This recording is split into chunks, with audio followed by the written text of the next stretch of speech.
The first light of dawn crept through the cracked window of Sarah Mitchell's small apartment above Murphy's hardware store, casting long shadows across the sparse room that had been her home for the past 3 years. She stirred from her restless sleep, her calloused hands automatically reaching for the alarm clock that wouldn't sound for another hour. It was a habit born from years of uncertainty, waking before the world demanded it, preparing for whatever harsh reality the day might bring. Sarah sat up slowly, her joints protesting from yesterday's work loading hay bales at the Henderson Ranch. At 28, her body carried the weight of physical labor that most women her age had never experienced. She looked down at her hands, rough, scarred, with dirt permanently embedded beneath her fingernails, despite her nightly scrubbing. These hands told the story of her survival, cleaning stables, moving livestock, fixing fences, and doing whatever backbreaking work the ranchers around Millbrook, Wyoming, were willing to pay her for.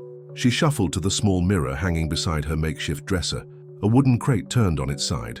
The reflection that stared back at her was one she'd grown accustomed to avoiding. Her brown hair hung in tangled waves past her shoulders, and along her jawline coarse hair grew in patches that she'd long ago stopped trying to hide. The condition had started in her teens, a cruel gift from genetics that the town had never let her forget. Dr. Phillips had called it hirsutism during her one and only visit to his clinic, but the medical term did nothing to soften the whispers and stares that followed her everywhere. The October morning air was crisp, carrying with it the scent of fallen leaves and the distant smoke from chimneys throughout the small town.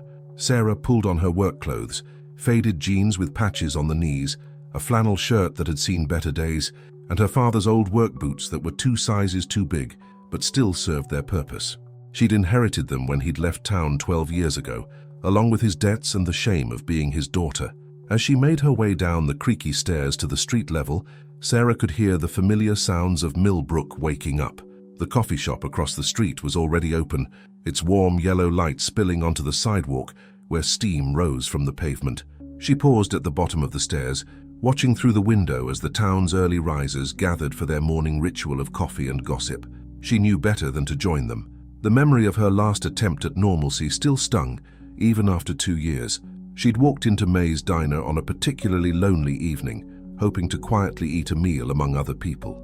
The conversations had stopped when she entered, replaced by barely concealed whispers and sidelong glances. When she'd finally gathered the courage to order, May had looked at her with a mixture of pity and disgust before sliding a plate across the counter without a word. Sarah had eaten quickly, mechanically, tasting nothing but shame.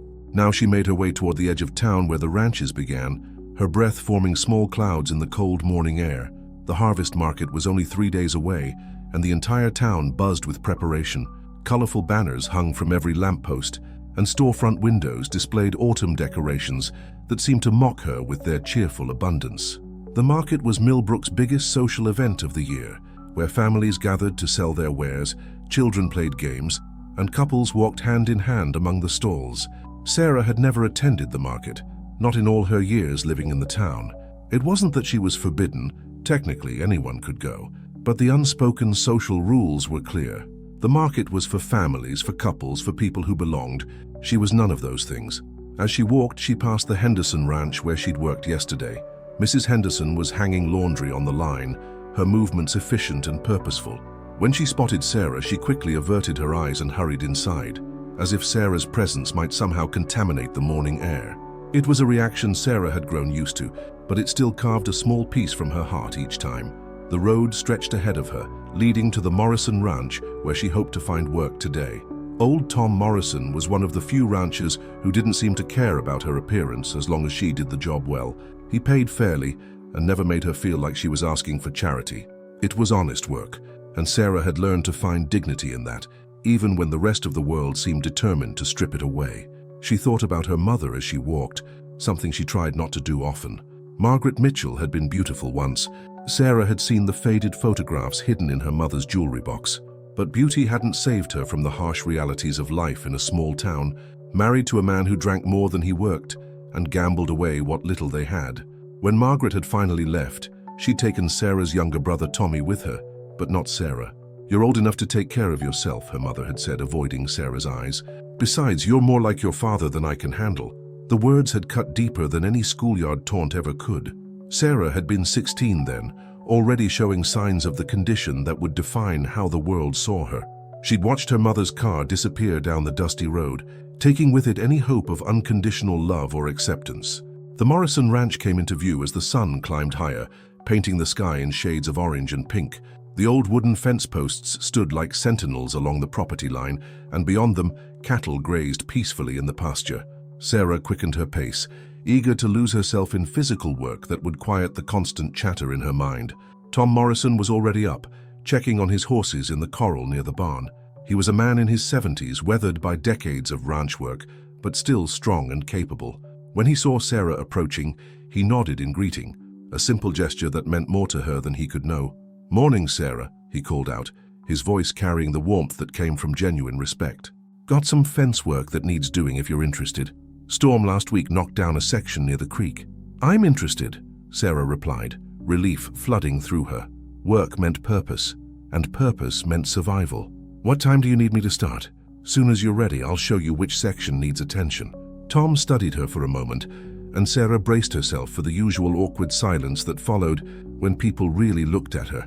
But Tom's expression remained neutral, professional. "Weather's supposed to turn later this week. Want to get it done before then?" As they walked toward the damaged fence, Sarah felt some of the tension leave her shoulders. Here in the open space of the ranch with honest work ahead of her, she could almost forget the weight of the town's judgment. The grass beneath her feet was still damp with morning dew, and the air was clean and sharp in her lungs. The fence repair would take most of the day, but Sarah welcomed the challenge. She'd learned to find satisfaction in completing tasks that others might find tedious or difficult. Each post she set, each wire she strung, was proof that she was more than what the town saw when they looked at her. As she began to work, Sarah's mind wandered to the upcoming market. She'd heard the other women talking about it while she waited in line at the post office, what they would wear, which stalls they would visit, how they would arrange their hair. For just a moment, she allowed herself to imagine what it might be like to walk among the crowds, to buy something beautiful and unnecessary, to feel like she belonged somewhere. But the fantasy was short-lived. Reality had a way of intruding on such dreams, reminding her of her place in the world's hierarchy. She was Sarah Mitchell, the woman with the beard and dirty hands, the one children were warned not to stare at, the one who lived on the margins of a community that tolerated her existence but would never truly accept her. The sound of hoofbeats interrupted her thoughts. Sarah looked up to see a rider approaching along the ranch road, a man on a dark horse, moving with the easy confidence of someone who'd spent his life in the saddle. As he drew closer, she recognized Jake Harrison, though she'd never spoken to him directly. Jake had returned to Millbrook 6 months ago to take over his family's ranch after his father's death. Sarah had seen him around town, always quiet and polite, never joining in the social gatherings that defined small-town life. He was tall and lean, with weathered hands that spoke of years working the land, and eyes that seemed to see more than they revealed. He dismounted near where Sarah was working, nodding to both her and Tom. "Morning, Tom. Wanted to talk to you about those cattle you mentioned." "Jake," Tom replied, setting down his tools, "let me show you what I've got." As the two men walked toward the pasture, Sarah continued her work, hyper-aware of Jake's presence. There was something different about him, a quietness that felt peaceful rather than judgmental, a way of moving through the world that suggested he measured people by different standards than the rest of the town. The morning stretched on, filled with the rhythm of physical labor and the gradual warming of the Wyoming sun. Sarah lost herself in the work, finding the meditative quality that came from repetitive tasks done well. Her hands moved with practiced efficiency, each motion economical and purposeful. She was so focused that she didn't notice Jake's return until his shadow fell across her work area. She looked up, startled, to find him standing a respectful distance away, his hat in his hands. "I'm sorry to interrupt," he said, his voice low and careful. "I just wanted to say that fence work looks professional. Tom's lucky to have someone who knows what they're doing." Sarah stared at him, uncertain how to respond. Compliments were rare in her world, and she'd learned to be suspicious of them. But there was something in Jake's expression, a sincerity that seemed genuine, that made her nod slowly. "Thank you," she managed, her voice barely above a whisper. Jake nodded and moved toward his horse, but then paused. "Sarah, right? I'm Jake Harrison. I know who you are," she said, then immediately regretted the bluntness of her response. If Jake was offended, he didn't show it. Instead, he simply nodded again and mounted his horse. "Have a good day, Sarah, Tom." As he rode away, Sarah watched him go, puzzled by the encounter. In her experience, people either ignored her completely or went out of their way to make her feel unwelcome. Jake had done neither. He'd simply treated her like a person, offering a genuine compliment without expectation or judgment. The interaction stayed with her throughout the day, a small bright spot in the routine of her existence. As the sun began to set, and she prepared to head back to her small apartment, Sarah found herself thinking about Jake Harrison and wondering what kind of man chose to see competence where others saw only difference. The next morning brought an unexpected knock at Sarah's door. She'd been up since before dawn, mending a tear in her only decent pair of jeans by the weak light of her bedside lamp. The sound startled her. No one ever visited her apartment, and certainly not at 7 in the morning. Sarah set down her sewing and approached the door cautiously. Through the thin wood, she could hear someone shifting their weight, the soft creak of floorboards in the hallway. She pressed her ear against the door, trying to identify the visitor without revealing her presence. "Sarah, it's Jake Harrison. I hope I'm not disturbing you." The voice was unmistakable, calm, respectful, with that slight Western drawl that marked him as a true rancher. Sarah's heart began to race. What could Jake Harrison possibly want with her? Had she done something wrong at the Morrison Ranch? Had Tom complained about her work? She opened the door slowly, revealing Jake standing in the narrow hallway with his hat in his hands. He was dressed in clean work clothes, pressed jeans, a button-down shirt, and boots that had been recently polished. The morning light from the hallway window caught the silver threads in his dark hair, making him look older than his 35 years. "Mr. Harrison," Sarah said, her voice hoarse from sleep, "is everything all right?" Jake's eyes took in her appearance without judgment. The oversized flannel shirt she'd slept in, her unbrushed hair, the patches of facial hair she hadn't yet had time to trim. His expression remained neutral, kind. "I'm sorry to bother you so early," he said. "I wanted to catch you before you left for work. Could I speak with you for a moment?" Sarah nodded, stepping aside to let him in, then immediately regretted the decision. Her apartment was tiny, sparse, and probably smelled like the cleaning products she used to scrub other people's messes. Jake was too large for the space, his presence filling the room in a way that made her acutely aware of how little she had. "Would you like some coffee?" she offered, gesturing toward the small hot plate where a dented pot sat ready. "That would be nice, thank you." Sarah busied herself with the coffee, grateful for something to do with her hands. As she worked, she could feel Jake's eyes taking in her living space, the makeshift furniture, the single window with its cracked glass, the small pile of library books that represented her only entertainment. "You read a lot," Jake observed, nodding toward the books. "When I can," Sarah replied, surprised by the observation. "The library stays open late on Thursdays." She handed him a chipped mug filled with black coffee, their fingers brushing briefly during the exchange.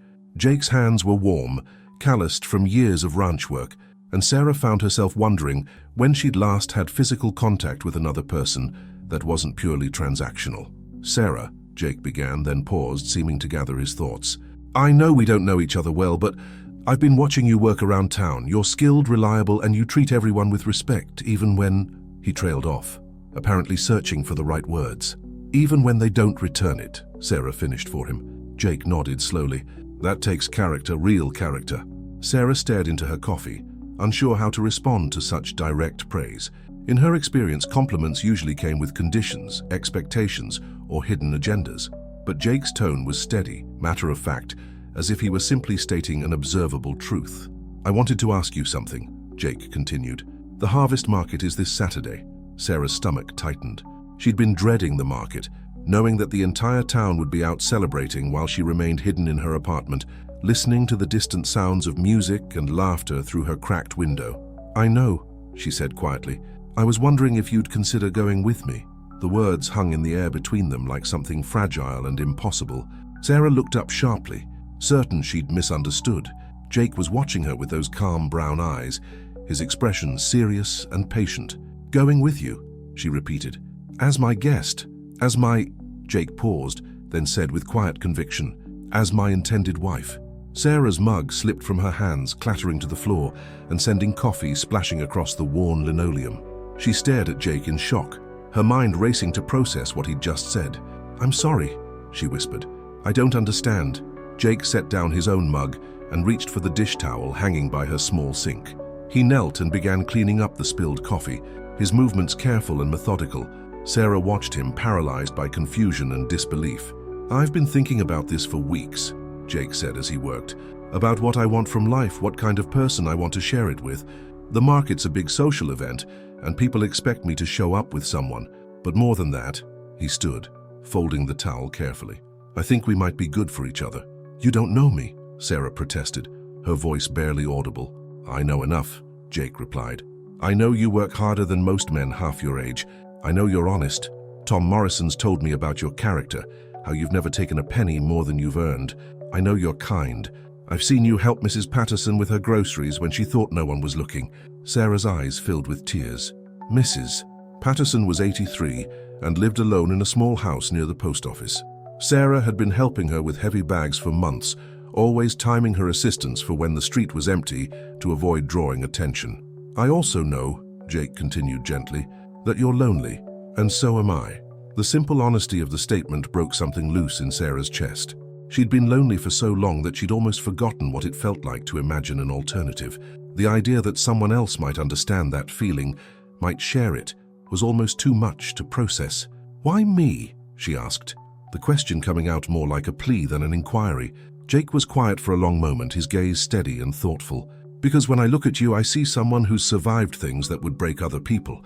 Someone who's learned to find dignity in hard work and meaning in small kindnesses. Someone who doesn't need the approval of others to know their own worth." "That's not true," Sarah said, shaking her head. "I do need approval. I need it so much it hurts." "But you don't let that need control you," Jake pointed out. "You don't compromise yourself to get it. That's rare, Sarah. That's valuable." Sarah walked to her small window, looking out at the town that had never truly welcomed her. The morning sun was climbing higher, casting long shadows between the buildings. In a few hours, the streets would be full of people preparing for the market, hanging decorations, setting up stalls, laughing with friends and family. "People will talk," she said finally. "People always talk," Jake replied. "The question is whether we care more about their talking or about our own happiness." Sarah turned back to face him, studying his expression for any sign of pity or patronizing kindness. But Jake's eyes held something else, a quiet determination, a sense of purpose that seemed to run deeper than simple charity. "I don't understand why you'd want to tie yourself to someone like me," she said. "You could have anyone. You're successful, respected, handsome. You could marry bankers' daughters or teachers' daughters or—" "I don't want bankers' daughters," Jake interrupted gently. "I want a partner, someone who understands what it means to work for everything you have, to build something meaningful from nothing. Someone who won't expect me to be anything other than what I am." The words hit Sarah like a physical blow, not because they were cruel, but because they were kind. She'd spent so many years being seen as less than, as damaged goods, that the idea of being valued for her strength, rather than pitied for her struggles, was almost incomprehensible. "I don't know how to be someone's wife," she admitted. "I don't know how to be someone's husband," Jake replied. "We'd figure it out together." Sarah closed her eyes, trying to imagine what it would feel like to walk through the market on Jake's arm, to be introduced as his intended, to stand beside him as an equal, rather than hiding in the shadows. The image was so foreign, so impossible, that it made her dizzy. "What if I embarrass you?" she asked. "What if I embarrass you?" Jake countered. "What if I spill something on my shirt, or forget someone's name, or say something stupid? What if we both make mistakes and people judge us for it?" "That's different," Sarah protested. "You belong here. I don't." Jake stepped closer, close enough that she could smell the clean scent of his soap and the faint aroma of leather from his jacket. "Sarah, belonging isn't something that's given to you. It's something you claim for yourself, and I'm offering you the chance to claim it." The silence stretched between them, filled with possibility and terror in equal measure. Sarah's mind raced through 100 different scenarios. The shocked faces of the townspeople, the whispered comments, the inevitable disappointment when Jake realized what he'd gotten himself into. But underneath the fear, something else was stirring. A tiny ember of hope that she'd thought was long dead, warming slowly in her chest. The possibility that maybe, just maybe, she could be more than the sum of other people's judgments. "I don't have anything to wear," she said finally, the words coming out small and uncertain. Jake's face broke into the first real smile she'd seen from him, transforming his serious features into something warm and approachable. "That's a problem we can solve," he said. "There's a dress shop in Clearwater, about 20 miles south. Would you let me take you there this afternoon?" Sarah stared at him, overwhelmed by the kindness of the offer. I can't let you buy me clothes. You're not letting me do anything, Jake said firmly. I'm asking you to be my partner at the most important social event of the year. The least I can do is make sure you have something beautiful to wear. The word beautiful hung in the air between them, and Sarah felt tears threatening again. When was the last time anyone had used that word in connection with her? When had she last felt deserving of beauty, of care, of someone's genuine investment in her happiness? I need time to think, she said. Jake nodded, understanding. Of course, but Sarah. He paused at the door, his hand on the handle. Whatever you decide, I want you to know that asking you was the easiest decision I've made in a long time. After he left, Sarah sat in her small apartment, staring at the closed door and trying to process what had just happened. The coffee stain on her floor had dried to a dark brown mark, a reminder that the conversation had been real, not some impossible dream. For the first time in years, Sarah Mitchell allowed herself to imagine a different kind of future. Sarah spent the rest of the morning in a daze, mechanically going through the motions of her daily routine, while her mind replayed Jake's words over and over. She walked to the Morrison ranch as planned, but found herself making careless mistakes, hammering her thumb instead of the nail, forgetting which gate she was supposed to repair, staring off into the distance when Tom tried to give her instructions. "You all right today, Sarah?" Tom asked around noon, studying her with concern. "You seem a million miles away." Sarah looked up from the fence post she'd been staring at for the past 10 minutes, without actually seeing it. "I'm sorry, Tom. I'm just thinking about something." Tom nodded slowly, his weathered face creased with understanding. "Must be something important to have you this distracted. You're usually the most focused worker I've got." The kindness in his voice nearly undid her. Tom Morrison had been one of the few people in Millbrook who'd ever treated her with consistent respect, never making her feel like she was asking for charity when she needed work. The thought of potentially disappointing him by being distracted made her stomach clench with guilt. "It is important," she admitted quietly. Someone asked me to go to the harvest market with them." Tom's eyebrows shot up in surprise, and for a moment, Sarah worried she'd said too much. But then his expression softened into something that looked almost like pride. "Well, I'll be damned," he said quietly. "Good for you, Sarah. You deserve to have someone see what the rest of this town's been too blind to notice." The unexpected support brought tears to Sarah's eyes. She'd been so focused on imagining the negative reactions that she hadn't considered the possibility that some people might actually be happy for her. "I don't know if I should go," she confessed. "I don't know if I'm ready for all the attention that would bring." Tom was quiet for a long moment, his gaze distant as he considered his words. "You know, my Martha was scared too when I first asked her to the church social 50 years ago. She thought people would judge her because her family didn't have much money, because her dress was homemade instead of store-bought." Sarah had heard stories about Martha Morrison, Tom's wife who died 3 years earlier after a long battle with cancer. She'd been beloved in the community, known for her kindness and her prize-winning apple pies. "What did you tell her?" Sarah asked. "I told her that anyone worth knowing would judge her by her character, not her circumstances," Tom replied. "And I told her that I'd be proud to have her on my arm no matter what anyone else thought." The parallel wasn't lost on Sarah. She wondered if Jake felt the same way, if he truly understood what he was asking when he invited her to be his partner at the market. "The thing is," Tom continued, "Martha almost didn't go. She was so scared of what people might say that she nearly talked herself out of the best thing that ever happened to either of us." Sarah absorbed this information, feeling a strange comfort in knowing that even someone as beloved as Martha Morrison had struggled with self-doubt and fear of judgment. "Do you think I should go?" she asked. Tom smiled, his eyes crinkling at the corners. "I think you should do whatever makes you happy, Sarah, and if someone's finally smart enough to see what a good woman you are, well, maybe it's time to let them." That afternoon, Sarah found herself standing outside her apartment building, watching the road that led to Clearwater. Jake had said he'd pick her up at 2 o'clock if she decided to go dress shopping, and it was already 10 minutes past. She'd changed clothes 3 times, finally settling on her cleanest jeans and a blue flannel shirt that brought out her eyes. The sound of a truck engine made her look up. Jake's pickup was approaching, moving at a steady pace that suggested he wasn't in a hurry. Sarah's heart began to race as she realized she was about to make a decision that would change everything. Jake pulled up beside her and rolled down the window. "Afternoon, Sarah. Ready to go?" The question was simple, but they both knew it meant more than just a trip to buy a dress. Sarah looked at Jake's face, searching for any sign of doubt or second thoughts, but his expression was calm, patient, as if he had all the time in the world to wait for her answer. "I'm ready," she said, surprising herself with the steadiness of her voice. The drive to Clearwater took them through rolling hills dotted with cattle ranches and fields of winter wheat. Jake kept the conversation light, pointing out landmarks and sharing stories about the area's history. Sarah found herself relaxing despite her nerves, lulled by the rhythm of the truck's engine and the vast expanse of Wyoming sky stretching endlessly above them. "Tell me about your ranch," she said, as they passed a particularly scenic valley. Jake glanced at her, seeming pleased by her interest. "It's not much compared to some of the bigger spreads around here. About 3,000 acres, mostly cattle with some horses. My grandfather started it back in 1952 and my father expanded it over the years. Do you run it alone?" "Mostly. I've got 2 part-time hands who help during busy seasons, but day-to-day operations are pretty much just me." Jake paused, then added quietly, "It gets lonely sometimes." The admission hung between them, honest and vulnerable. Sarah understood that loneliness intimately, the way it could creep in during quiet moments and make even the most beautiful sunset feel hollow. "I can imagine," she said softly.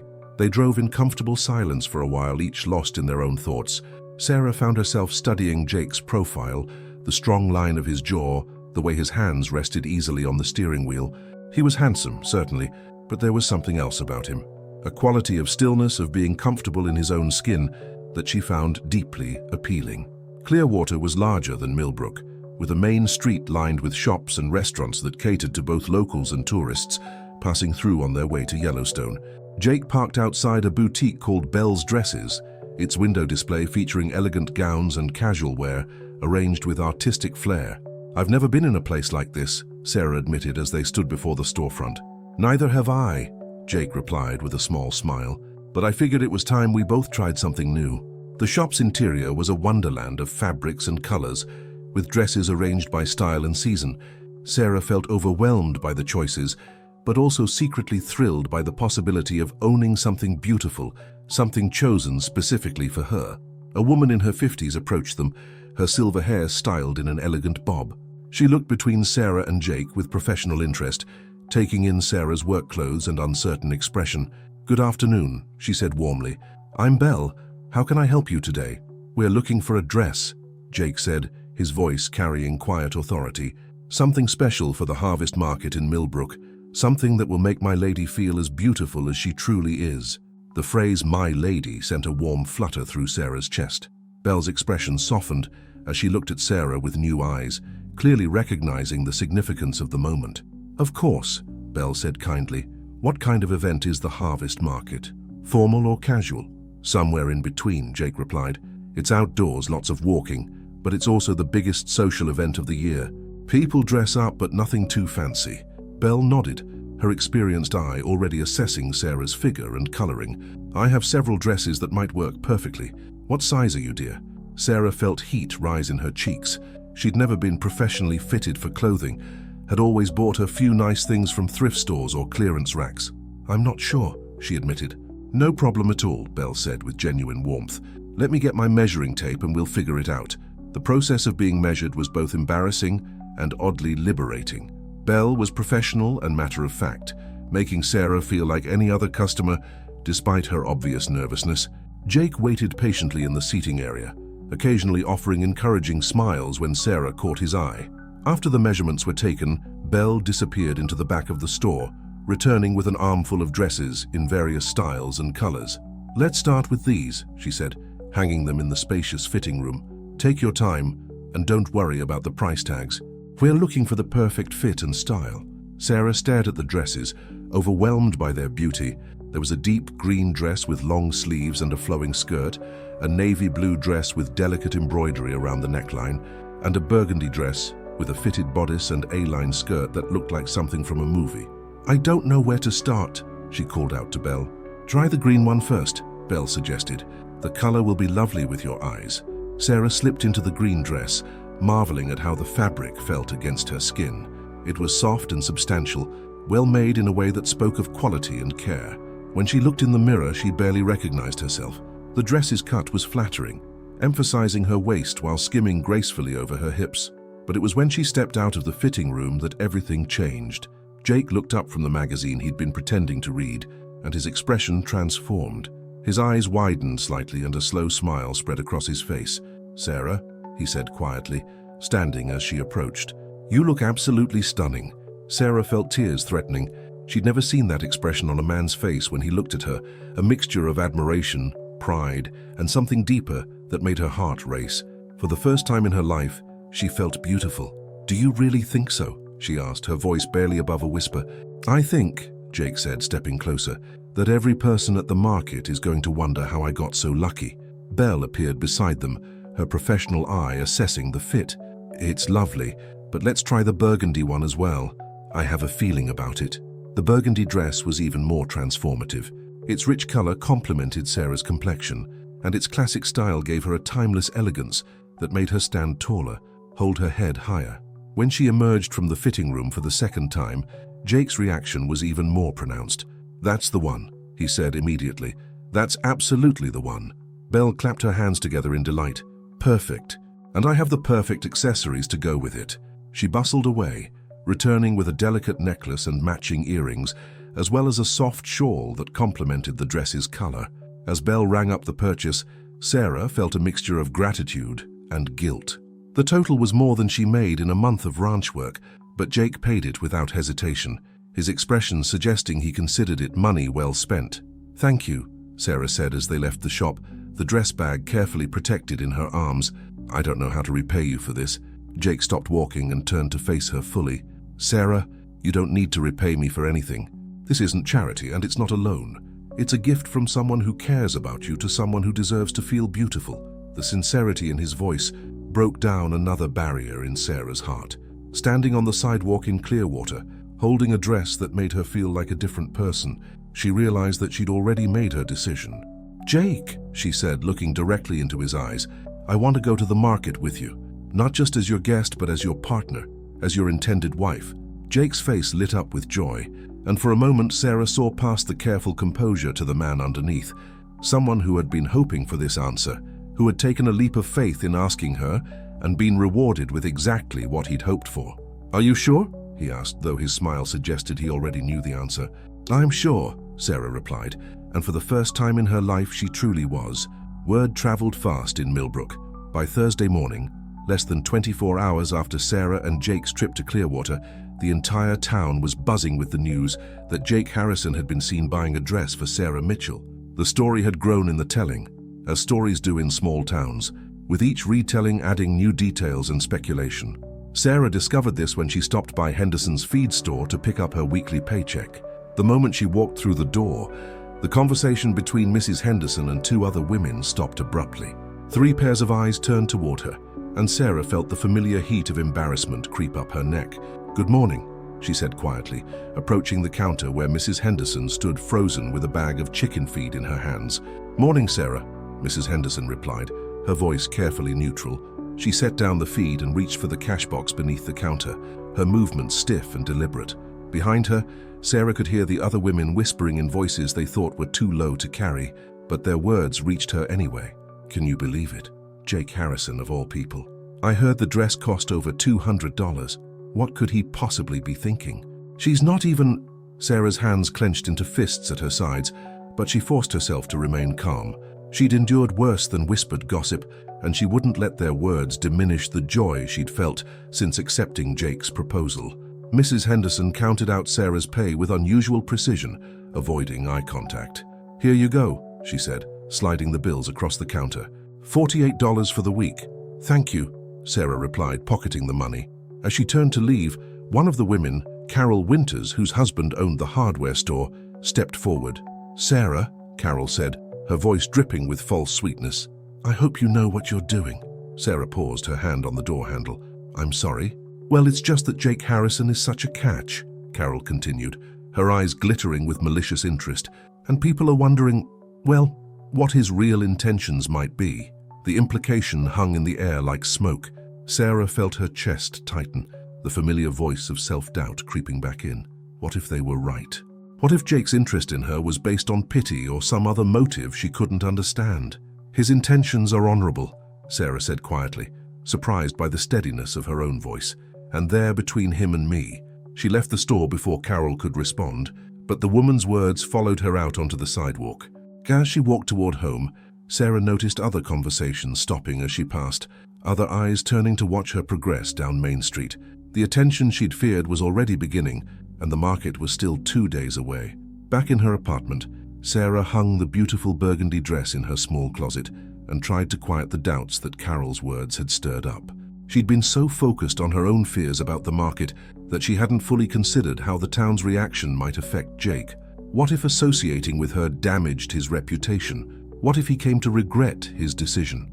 A knock at her door interrupted these spiraling thoughts. Sarah opened it to find Jake standing in the hallway, his expression concerned. "I heard about what happened at Henderson's," he said without preamble. "Are you all right?" Sarah stepped aside to let him in, marveling at how quickly news traveled in their small town. "Word gets around fast." "Too fast," Jake agreed grimly. "I'm sorry, Sarah. I should have expected this." "You don't need to apologize for other people's behavior," Sarah said, but her voice lacked conviction. Jake studied her face carefully. "What did they say to you?" Sarah hesitated, not wanting to repeat Carol's words but also not wanting to lie to Jake. "They questioned your motives," she said finally. "Suggested that you might have ulterior reasons for asking me to the market." Jake's jaw tightened, and for a moment Sarah saw a flash of anger in his eyes. "Did you believe them?" The question was asked quietly, but Sarah could hear the weight behind it. Her answer mattered not just to him, but to whatever future they might build together. "No," she said, and realized she meant it. "I've seen pity before, Jake. I've seen charity. What you've shown me is different." Some of the tension left Jake's shoulders. "Good. Because I need you to trust me, especially over the next few days. Things are going to get harder before they get easier." "What do you mean?" Jake ran a hand through his hair, a gesture Sarah was beginning to recognize as a sign of his frustration. "I stopped by the bank this morning to make a deposit. 3 different people felt the need to share their opinions about our arrangement." "What kind of opinions?" "The kind that aren't worth repeating," Jake said firmly. "But the gist was that I'm either making a mistake or taking advantage of your situation." Sarah felt her heart sink. Maybe they're right. Maybe this is a mistake. "No," Jake said with quiet force, stepping closer to her. "This is exactly what I was afraid would happen. They're trying to make you doubt yourself. Doubt us before we even have a chance to see what we could be together. But what if—" "Sarah," Jake interrupted gently, taking her hands in his. "Look at me." She raised her eyes to meet his, seeing the determination there, the absolute certainty that made her breathing steady. "I don't care what they think," he said. "I care what you think. I care what we think. If you want to call this off because you're not ready or because you don't think we're compatible, I'll understand. But don't call it off because of what other people might say." Sarah looked into Jake's face, seeing the sincerity there, the quiet strength that had drawn her to him from the beginning. In that moment, she made a choice. Not just about the market, but about the kind of person she wanted to be. "I don't want to call it off," she said. "I want to go to the market with you. I want to show this town that I'm not ashamed of who I am." Jake's smile was radiant. "That's my girl."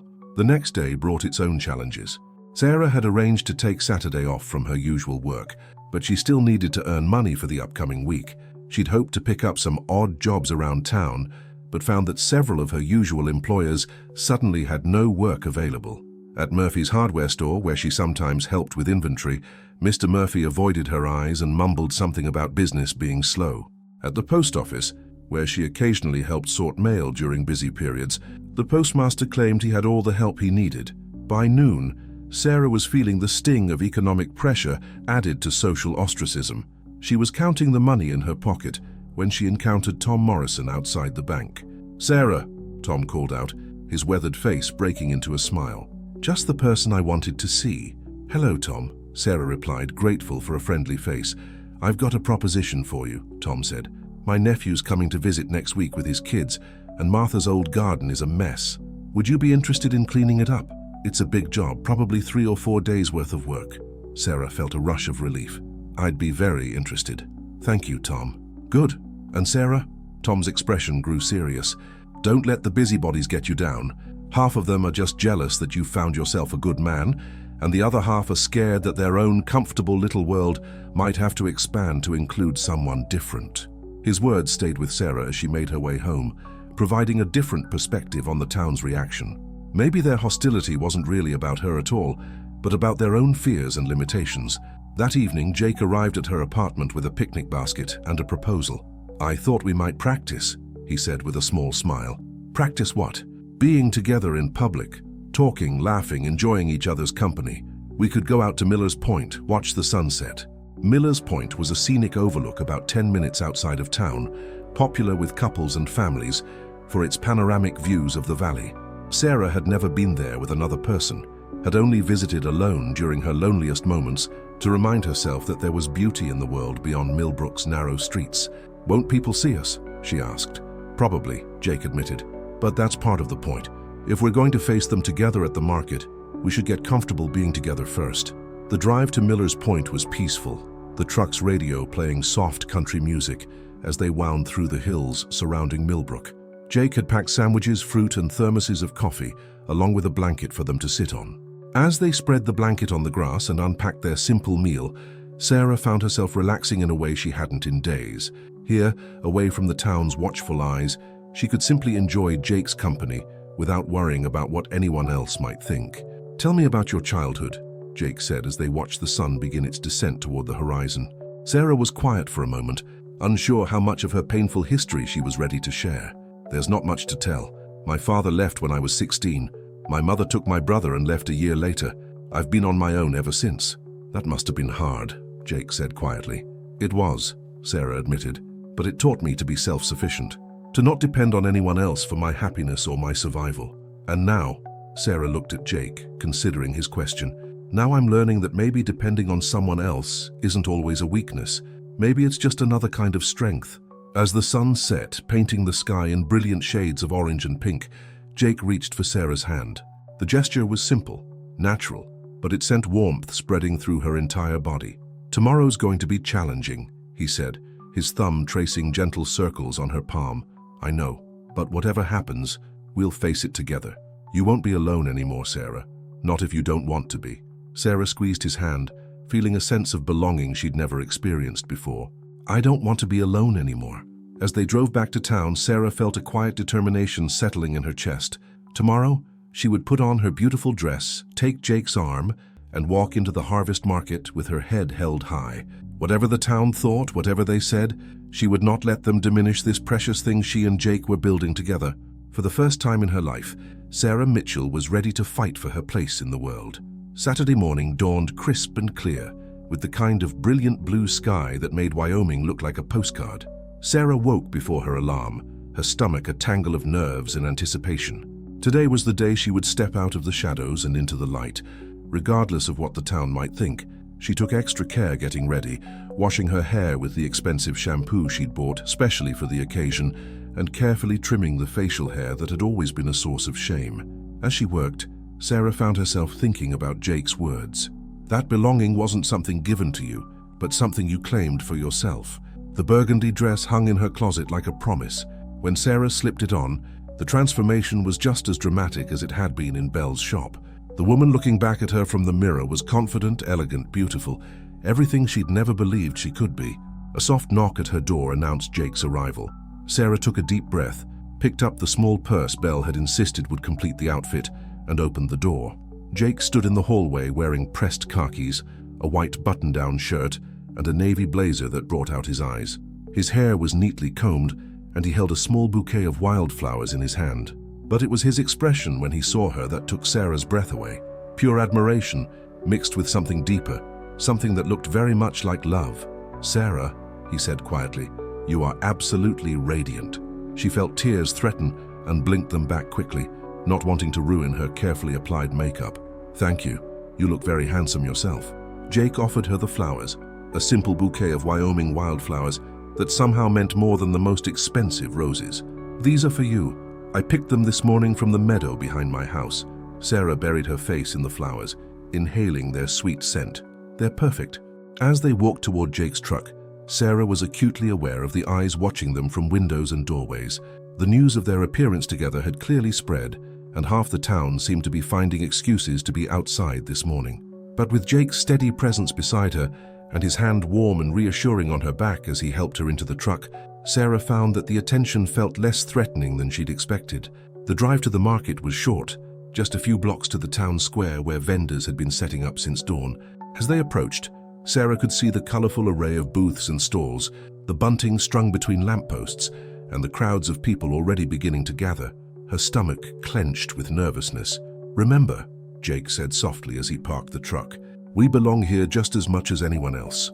The moment they stepped out of the truck together, a wave of silence rippled through the nearby crowd.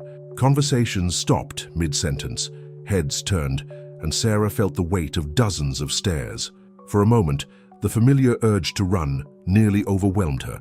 Then Jake offered her his arm with the confidence of a man who had never doubted his right to be anywhere, and Sarah found her courage. She placed her hand on his arm, raised her chin, and together they walked toward the market entrance. The first person to approach them was Mayor Patricia Webb, a woman in her 60s who'd been running Millbrook's civic affairs for the past 20 years. Her smile was polite but strained as she hurried toward them. "Jake," she called out, her voice carrying just a little too much enthusiasm. "How wonderful to see you here." "Mayor Webb," Jake replied cordially. "I'd like you to meet Sarah Mitchell. Sarah, this is our mayor." Mayor Webb's smile faltered slightly as she took in Sarah's appearance. Not just the elegant dress and careful grooming, but the facial hair that no amount of trimming could completely hide. "Miss Mitchell," she said carefully. "How nice." "It's a pleasure to meet you, Mayor Webb," Sarah replied, her voice steady despite her racing heart. An awkward silence stretched between them until Jake smoothly filled it. "Sarah's been doing excellent work for several of our local ranchers. Tom Morrison speaks very highly of her." "I'm sure," Mayor Webb said, though her tone suggested otherwise. "Well, enjoy the market." As the mayor hurried away, clearly eager to escape the awkwardness of the encounter, Sarah felt a familiar sting of rejection. But Jake's hand covered hers on his arm, warm and reassuring. "One down," he said quietly, "and you handled that perfectly." They moved deeper into the market, past stalls selling everything from homemade preserves to hand-carved wooden toys. The vendors watched them pass with curiosity, some openly staring, others pretending to be busy with their wares while stealing glances from the corners of their eyes. At the Morrison Cattle Company booth, Tom looked up from arranging a display of beef jerky and broke into a genuine smile. "Well, would you look at that?" he said warmly. "Sarah, you look absolutely beautiful." The sincere compliment brought color to Sarah's cheeks. "Thank you, Tom." "Jake, you're a lucky man," Tom continued, his approval evident. "Sarah's got more character in her little finger than most folks have in their whole body." "Don't I know it?" Jake replied, and the pride in his voice made Sarah's heart skip. They spent several minutes talking with Tom, who treated Sarah exactly as he always had, with respect and genuine warmth.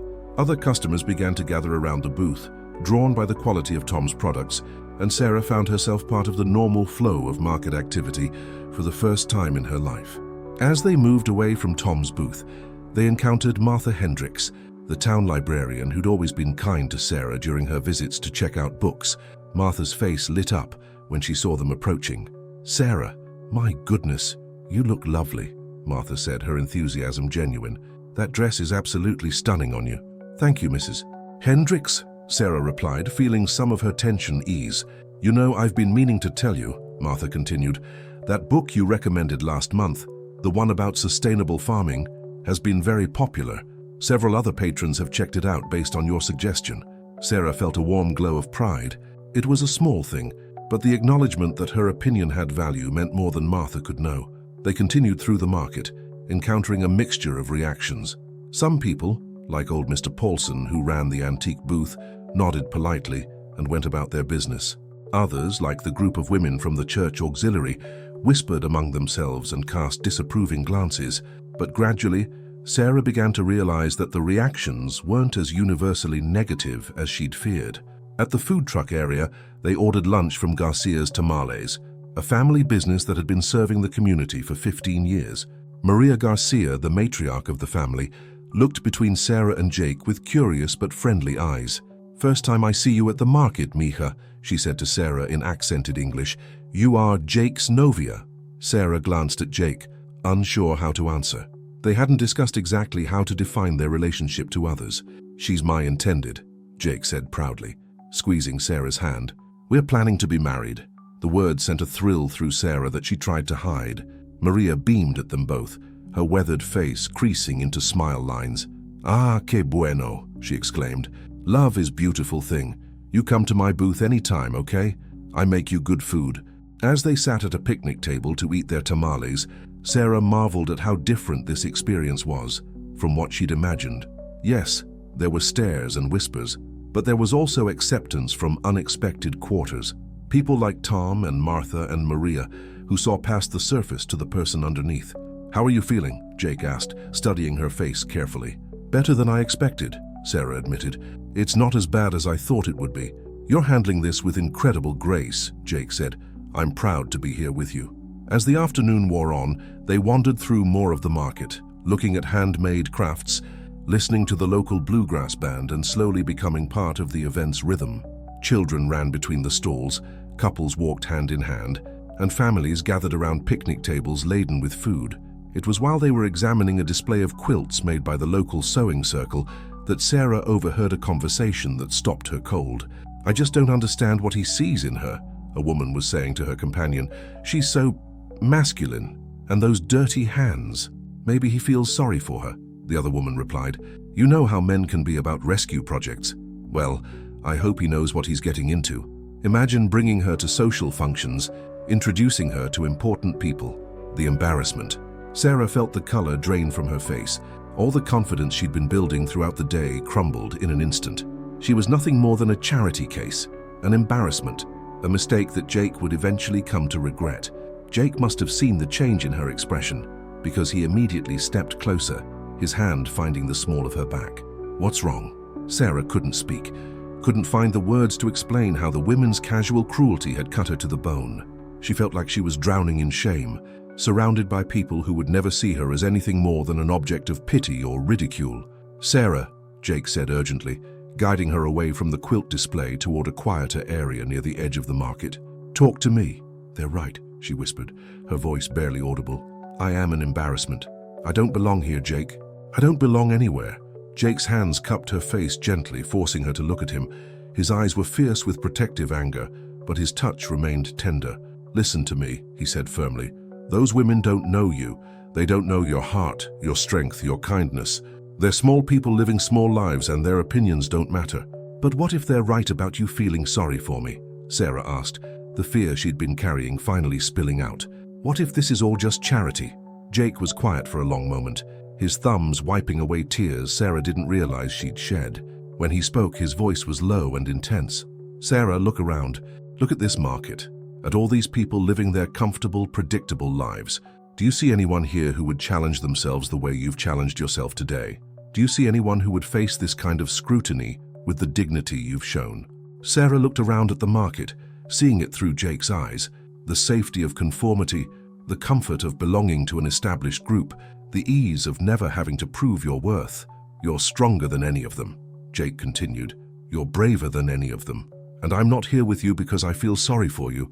I'm here because I admire you, because I want to learn from your strength, because being with you makes me a better man." The conviction in his voice, the absolute certainty, began to rebuild something inside Sarah that the women's words had tried to destroy. "Do you really mean that?" she asked. "I've never meant anything more in my life," Jake replied. As the sun began to set over the market, casting long golden shadows between the stalls, Sarah made a choice. She would not let other people's limitations define her worth. She would not shrink back into the shadows because some people couldn't see past their own prejudices. She was Sarah Mitchell, and she belonged wherever she chose to stand.